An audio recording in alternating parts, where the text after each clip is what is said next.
Hey guys, welcome back to my channel. I know it's been a long time since I filmed a video, but trust me, I've wanted to film. I just didn't get around to, life and them things there, but I am here. And for those of you who follow me on social media and actually, care to even notice, I did travel during the pandemic. I came home a few days ago. I'm actually still under quarantine right now, so I'm just gonna take you guys throughout my experiences traveling to and from the US, the stuff that I had to do and a couple expectations and so on. First off, I never ever thought I would ever travel during a time like this with the whole C-19 thing, but it's like at some point you don't want it to completely put your whole life on pause and everything. And trust me, I did take every single precaution possible that I could just for my own individual safety and responsibility. On going to the US, everything pretty much was the same in terms of standard and time and everything. The only difference would be the 6 feet social distance and that everybody else was wearing masks. When I was going, there was nobody else beside me. It was like me at the window seat, there was a space, and then there was another individual there. And on my second flight, when I left another state, it was the same thing. But when I was coming home now, all the seats were filled, and I was kind of like, I thought this was like a thing where you had to leave the space between the seats. So I don't know if it was just happenstance or if it was intentional on the first 2 flights that I was on, or I don't know. But that was the case.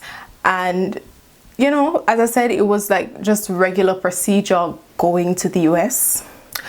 On coming back home now is when things got a little more fancy. So before I came home, I needed what's the thing called?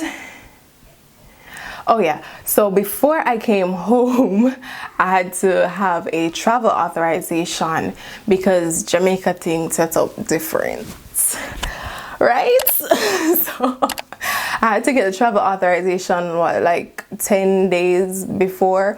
I have it written down right here. I requested the authorization on 8 days before I actually traveled. So it was just a few questions they asked, if you're experiencing symptoms, if you did the test, just questions to see if you're eligible to travel or not. At the time I didn't do a COVID test yet, and my answer was no did I do the COVID test. But the following day I actually did do a test, but I did the test the day after requesting the travel authorization, and the day after I did the test I was authorized to travel. And then the day after I was authorized to travel, I got the results for my COVID test, which by the way was negative. Thank you, Jesus.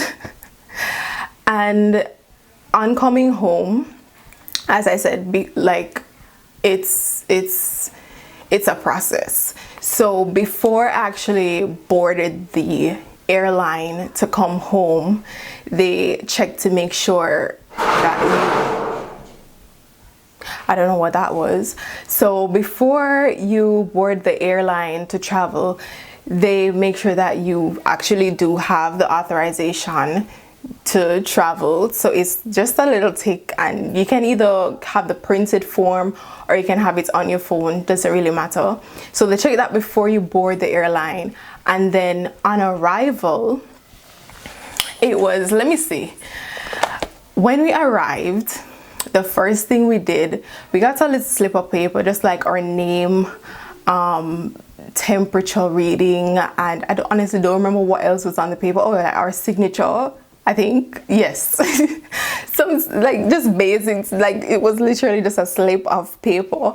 And then we went downstairs. For those of you who have been to the Kingston airport, you know where I'm talking about. We go downstairs, and like there were persons at like some small desks, and we lined up and we go to the person at the desk, and they just noted our temperature reading. And it wasn't like, and I thought it would be a longer process, but that's all they did. They didn't ask me for the COVID test results or anything like that, which I thought they would. But I mean, after that, we went straight to immigration. And then after immigration now, we went to this area. There were some officers, some soldiers there, and we sat down and they assisted us with the setup for the Jam COVID app. So that's the app that you have to have on your phone while you're in quarantine, so they can make sure that you are where you say you are and you're actually at home for the 14 days and all that stuff. So once you set up the app and you give permissions and all that stuff, you just collect your luggage and you go straight to like customs. You don't have to go to customs, and then that's it. But I must say, I was particular, like that didn't check, like ask for any COVID test or because when I was reading the authorization, I did forget to mention something. When you went to the desk, so once you came downstairs and you went to the desk that I was talking about, you had to make sure you showed them the signed quarantine order, and that can also be on your phone or the printed form. And like that's it. That's it. So they only like asked for temperature reading, they checked your temperature reading, and they made sure that you had the signed quarantine order. So what I was saying, no, they didn't ask for the COVID test, and from my knowledge, I thought based on what I read that I would have been asked to do a test on arrival, but I guess that's probably because I am a Jamaican citizen, and what am I going to send me back? So you just have to come home and quarantine for the 14 days. I don't know the exact procedures for a non-Jamaican person. I'm pretty sure they would definitely have to do the COVID test before they came here. And also, like in terms of the whole process, it's pretty smooth. I must say I'm actually impressed with how smooth everything went. I wasn't like annoyed or anything. Everything just went smoothly, and trust me, I was anticipating for some heavy annoyance. But the only thing I will say though, I've been here a couple days now at home, and I've had to do a video check-in for like 2 times for the day. It does get a little annoying, but I get it, so that's it. It's nice knowing that the possibility of traveling and not being like this heavy burden on our shoulders, like if we're gonna DIE. But I just like that that's a possibility, and not just confined to just home or anything like that. Because I'm telling you, if you had asked me like maybe when this whole thing started, April, May, June, all that time, like would I ever travel, I'd be like, no, I won't even leave the parish, or I would not take in the public transportation, anything like that, because I was just so careful and all that stuff. But to jump from being scared of that to go to international traveling is kind of a huge jump.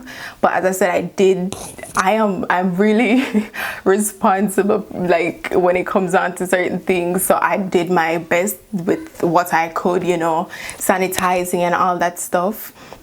So I mean, let's be honest though, anything could have happened. I am still, I feel fine and everything like that. And to my knowledge, I'm still negative in terms of the virus. But you know, I just want everybody to know that traveling is possible, and just stay safe and stay healthy and stay home if you can. But if you want to travel, you can. And that's it for this video, guys. So I really hope this helped, or like gave some kind of information that anybody was looking for, or if you were just curious about how the whole process went. You know, hopefully this helped. And that's it for this video. Thank you for watching. Don't forget to like the video and subscribe. I have many more content coming soon, I promise. Bye.